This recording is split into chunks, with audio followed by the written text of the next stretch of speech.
You are standing in your garden right now, holding a bag of mulch that cost you more than a good dinner, and I am here to tell you that you never needed it. Not one bag. My people have grown food on the same ground for over 200 years, and we have never once bought a bag of mulch. We let seeds do the work. 7 of them, to be exact. Plant them, and they cover your soil, feed it, cool it, and keep the weeds choked out year after year for the price of a cup of coffee. The English world has been sold a lie by the folks who make money every spring when you pull up to the garden center. They have no reason to tell you what we already knew, because there is no profit in a seed that plants itself again next year. Stay with me. Right around the middle, I will show you the exact way my grandfather turned bare, cracked dirt into soft black earth for less than $5 without hauling a single wheelbarrow. Tell me in the comments where you are gardening this year. Just drop your state or your growing zone. I read them, and it helps me know who I am talking to. I remember being maybe 9 years old, walking the rows behind my grandfather on our farm outside Gordonville in Lancaster County, watching him scatter clover seed by hand from an old coffee can. He never explained it much. He just said the ground should never be naked, that the good Lord did not leave the forest floor bare, and neither should we. It took me 40 years and a pile of the English world's own research to understand exactly what that quiet old man knew in his bones. And once you see it, you cannot unsee it. You will look at every bag of mulch stacked on those pallets and see it for what it is.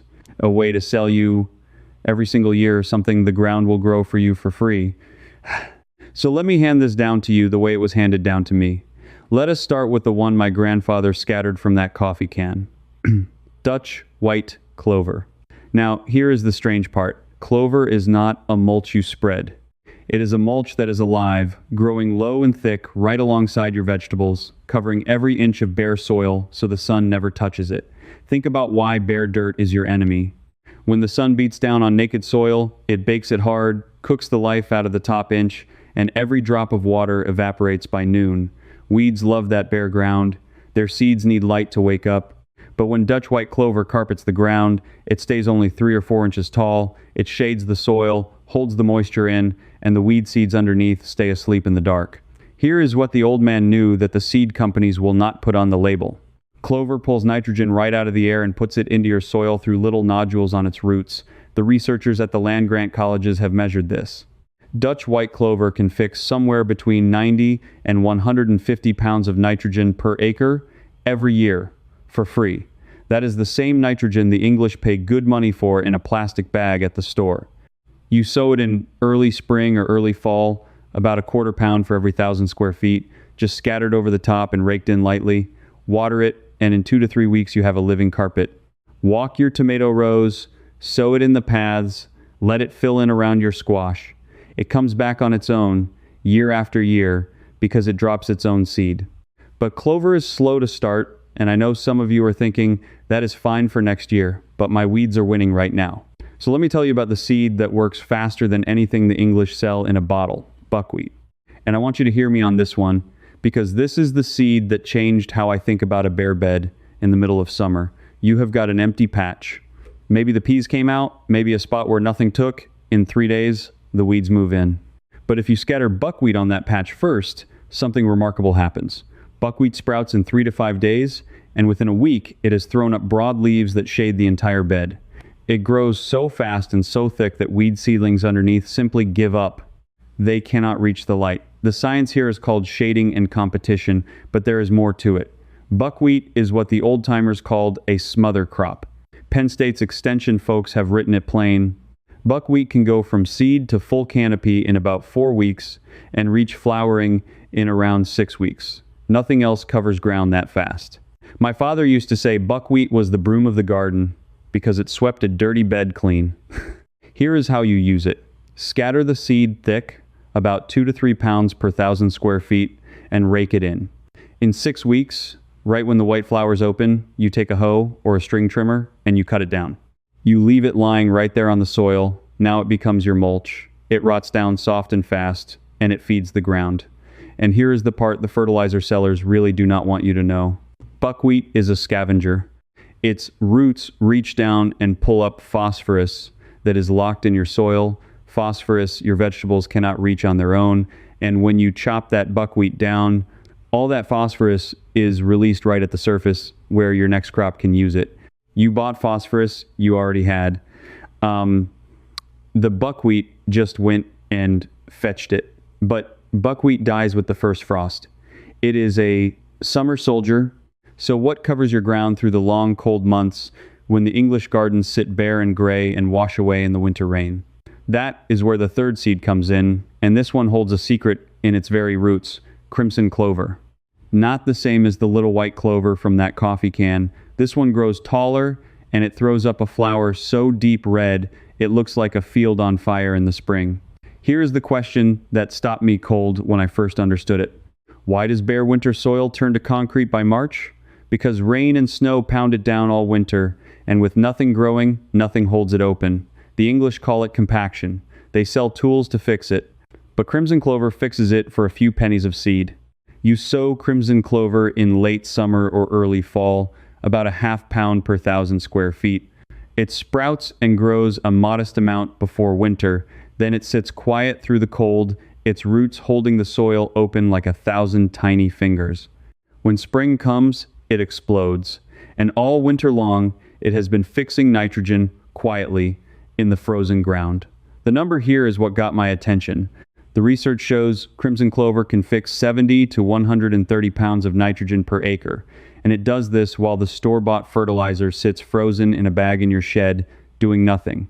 When you cut it down in spring, you turn it into a green blanket over the soil, and it feeds your tomatoes and peppers all summer long. My grandmother called crimson clover the winter coat for the garden.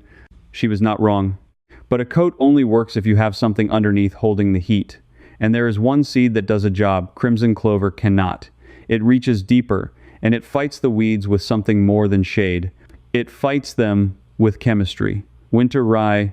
Now, I do not mean the rye you make bread from, though they are cousins.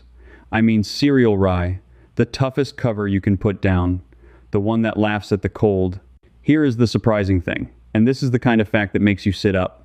Winter rye does not just crowd weeds out with its thick growth, it actually poisons them. Gently, naturally, but it poisons them all the same. The roots and the leaves of winter rye release natural chemicals into the soil that stop weed seeds from sprouting. The scientists have a long word for it: allelopathy. My people just called it a clean bed. The research on this is strong, and it is not folklore. Studies from the agricultural colleges have shown that winter rye residue can suppress weeds by as much as 70 to 90% in the spring. Think about that. A seed that costs pennies does the work of the weed killers the English spray from those plastic jugs, and it does it without a single drop of poison your grandchildren would breathe. You sow winter rye in the fall up until it gets truly cold, about 2 to 3 pounds per 1,000 square feet. It germinates even when the weather turns. Its roots reach down 2 feet or more, breaking up hardpan, and it stays green under the snow. In spring, you cut it down before it goes to seed, and you leave it as a mat on the surface. That mat keeps releasing its weed-fighting chemistry for weeks, right when the weeds would be waking up. But I have to be honest with you, because a good neighbor tells you the whole truth. Those same chemicals that stop the weeds can slow down your small seeds too. So with rye, you wait 2 to 3 weeks after cutting before you plant tiny seeds like carrots. For transplants, tomatoes and peppers set in as little plants, it does not matter at all. Plant right through the mat. Now, all of these give you nitrogen or a clean bed, but there is a seed that gives you both at once, and it climbs. It gave my father the richest corn ground on our whole farm, and almost nobody in the English world uses it. That is coming. Hairy vetch. It sounds like a strange name, and it looks like a tangle of vines, but this is the king of them all for feeding your soil. Let me set the scene the way I remember it. My father would sow hairy vetch with winter rye together in the same fall planting. The rye stood up tall and strong. The vetch climbed right up the rye like a ladder, using it for support. Come spring, you had a thick, living blanket, waist high, the rye holding the vetch up off the wet ground. Why the two together? Because the rye pulls extra nitrogen out of the soil in fall so it does not wash away over winter, and the vetch puts nitrogen back in. They balance each other the way a good marriage does. And the numbers on hairy vetch are the biggest of any seed I have named. The research shows hairy vetch can fix as much as 90 to 200 pounds of nitrogen per acre. 200 pounds, that is the whole feeding for a heavy crop given to you free by a vine. You sow hairy vetch in the fall, about 1 to 2 pounds per 1,000 square feet, mixed right in with your rye. In spring, when the vetch just begins to flower, that is the moment. That is when it holds the most nitrogen. You cut both down together, lay them flat, and you have a mulch mat that is feeding the soil and blocking the weeds and holding the moisture, all three jobs at once. Here is the thing that turns my stomach a little. An entire industry is built on selling you 3 separate products. 1 bag for mulch, 1 bag for nitrogen fertilizer, 1 jug for the weeds, and here is 1 seed costing a few dollars that does all 3. They are not going to run an advertisement for that. There is no money in telling you the ground will do it for free. And that is the same trap I keep seeing folks fall into all over the homestead. Not just with mulch. You get sold a bag for the weeds, a jug for the bugs, a box of feed for the tomatoes, and the ground never gets a chance to do its own work. So I sat down and wrote out everything I know on paper. The whole plain way, the pests handled with borax and vinegar from under your own sink, the feeding schedule that finally makes tomatoes and peppers and roses actually produce, and the way to store food and mend what breaks so nothing goes out in the trash on Friday. 328 pages of it, more than I could ever fit in one afternoon here with you. To keep the whole thing, scan the QR code right there on your screen, link in the description, pinned comment, and the books are yours. Now, hold on to that thought about being sold 3 things when you only ever needed 1, because I already know what a good many of you are about to say to me.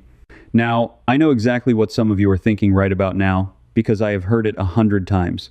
You are saying, this all sounds fine for a young fellow starting a fresh garden with bare beds and open ground, but I have got an established garden. I have got my roses, my perennials, my asparagus bed that has been there for 15 years, my established borders. I cannot go tearing everything up to plant clover and rye. This does not help me. I want you to stay right here with me, because I am about to show you that it helps you most of all. This is where the old knowledge really earns its keep. You do not need to tear up a single thing. This weekend, take a bag of Dutch white clover seed and simply scatter it by hand right into your established beds. Around the base of your roses, in the paths between your perennials, under your fruit trees, wherever you see bare dirt peeking out, that is where the seed goes. You do not till, you do not dig, you just scratch the surface lightly with a rake or even an old fork, sprinkle the seed, and water it. We call this overseeding, and it is exactly how my grandfather kept the ground under our old apple trees soft and green without ever disturbing the roots. That clover fills in every bare spot, chokes the weeds that used to come up between your good plants, and feeds nitrogen straight to the roots of everything growing there. Your roses will thank you. Your fruit trees will thank you. And here's a second thing you can do this very weekend with what you already own. Look at any bed where a plant has finished, a spent lettuce, an early crop that is done. Instead of buying mulch to cover that gap, throw a handful of buckwheat seed on it. In a week, it is green. In 6 weeks, you chop it and it becomes the mulch. You never buy a bag, you never leave the ground naked. You just keep something growing in every gap, always, the way the forest floor is never bare. That is the whole secret my grandfather was trying to teach me with that coffee can. The ground should never be naked, and once you live by that one rule, you stop spending money at the garden center almost entirely. But I promised you 7 seeds, and I have given you 5. The last 2 are the ones that surprised even me, because they do a job I did not think a seed could do. The 6th is a humble little flower you have probably seen and never thought twice about, sweet alyssum. Those tiny white and purple flowers that spill over the edge of a garden. Most folks plant them because they are pretty. My people planted them because they work. Sweet alyssum grows low and dense, spreading out to cover the soil like a living quilt, holding the moisture and shading out the weeds just like the clover. But it does something the others do not.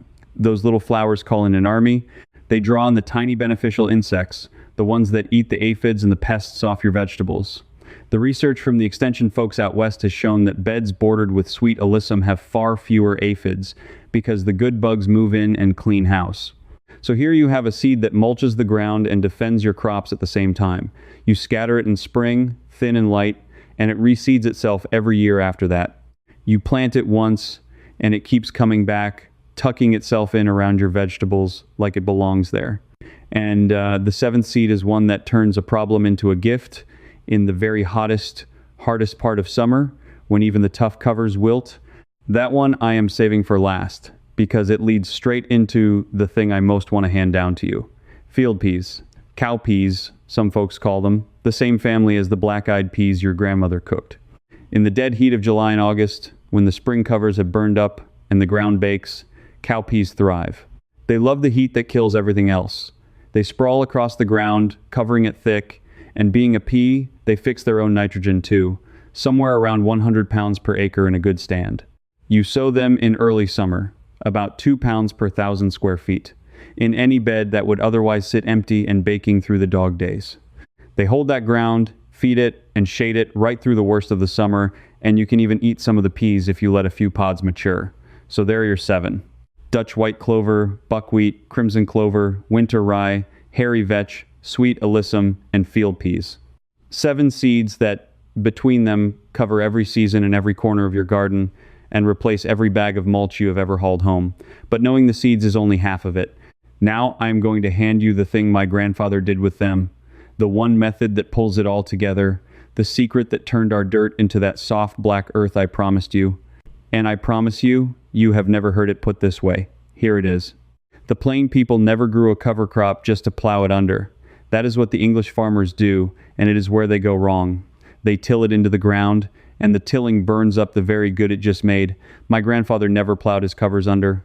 He did what the old-timers called chop and drop, and the modern researchers are only now catching up in calling it a roller crimper or a no-till cover. Here is the exact method, and you can do this weekend with a hoe you already own. You let your cover crop grow until it just begins to flower. That flowering moment is everything, because that is the peak, the point where the plant has stored up the most nitrogen and the most bulk it ever will, right before it would spend it all making seed. You catch it right there. Then, instead of digging it in, you simply cut it down at the soil line and lay it flat, right where it grew. You leave the roots in the ground. Those roots rot in place and become channels, little tunnels of soft, rich matter that the worms in the water follow straight down, 2 feet deep. And the tops, lying flat on the surface, become your mulch, breaking down slowly, feeding the soil from the top the way leaves feed a forest floor. Then, and this is the piece almost nobody gets right, you plant your vegetables directly into that mat. You just pull back a little handful of the mulch, tuck in your tomato or your pepper, and let the mat close back around it. You never see bare soil again. The mulch is already there, made in place, for free, from a few dollars of seed. No hauling, no bags, no wheelbarrow. The reason this matters so much comes down to what happens under the ground, and it is worth understanding, because once you do, you will never till again. Every time you turn the soil with a plow or a tiller, you tear apart a living web of fungus and roots and tunnels that took a whole season to build, and you burn up the carbon in a rush of air, releasing it into the sky instead of holding it in your ground.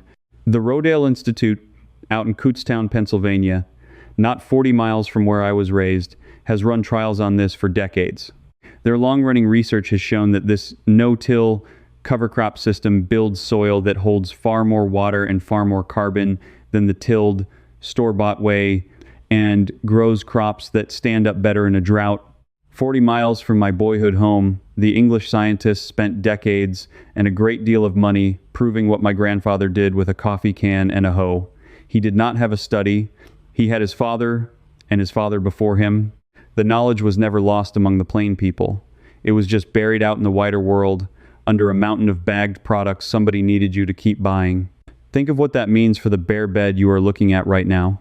You could keep buying mulch every spring, $40, $50, $60 a season, hauling it, spreading it, watching it wash away and rot down to nothing so you buy it all again next year. Or you could spend a few dollars on seed one time and let the ground make its own mulch, feed its own nitrogen, fight its own weeds, and build itself deeper and richer every single year while you sleep. That is the whole difference between the two ways of living. One keeps you dependent, driving to the store, opening your wallet every season for the same thing over and over. The other makes you free, standing in your own garden, holding a coffee can full of seed, needing no one. I will tell you something my grandfather said near the end of his life, when his hands were too stiff to scatter seed, and I did it for him while he watched from the fence. He said the soil is not something you own. It is something you borrow from your grandchildren, and you had best hand it back richer than you found it. He never once thought about mulch as something you buy. To him, and to me, the idea that a man would pay money every year for something the ground makes for free, well, it just did not make sense. It still doesn't. So here is what you have really recovered today, sitting there watching this. Not just 7 seeds. You have got back something that was quietly taken from you, one spring at a time, one bag at a time, for as long as you have had a garden. The knowledge that your soil wants to cover itself, feed itself, and heal itself, and all it ever asked of you was to stop leaving it naked and to stop paying strangers for what it does for free. You are the kind of person who would rather do a thing right than do it easy. Who would rather learn the old way than keep renting the new one? Who looks at a pallet of mulch bags and thinks, there has to be a better way, and there always was. That is the plain way of living, and it was never really gone. It was just waiting for someone to hand it back to you. So do this for me. Go scatter a handful of seed on a bare spot this weekend, whatever seed you can get your hands on, even if it is just a little clover, and watch what the ground does with it. And tell me in the comments where you are gardening, your state or your growing zone, so I know who is out there planting alongside me. I read every one of them, and I answer what I can. Tell me too, which of the 7 you are going to try first. I want to know. And if you would like to keep learning the plain way, the way my people have done it for 200 years without the store and without the upsell, then come along with us. This is not about following a channel. It is about a group of us quietly recovering what our grandparents knew and the world tried to make us forget. Next time, I am going to show you the one thing my grandmother kept in a bucket by the back door, a free thing most folks throw straight in the trash, that she swore made her tomatoes sweeter and her soil blacker than anything money could buy. It is sitting in your kitchen right now. Stay with me, and I will hand that down to you too. Before you go, one last thing. Inside the Amish field circle, I pick up right where I stopped, walking you through the full plan. And if something puzzles you, you can ask me your own question, and I answer myself, a real person, never a machine. Growers like you are already here with us. Just point your phone's camera at the code on the screen. Cancel anytime with one click. Come join me. Now that your garden mulches itself, let me show you plants you set out just once that return every single year in pots. No digging, no fuss. That video's starting right here.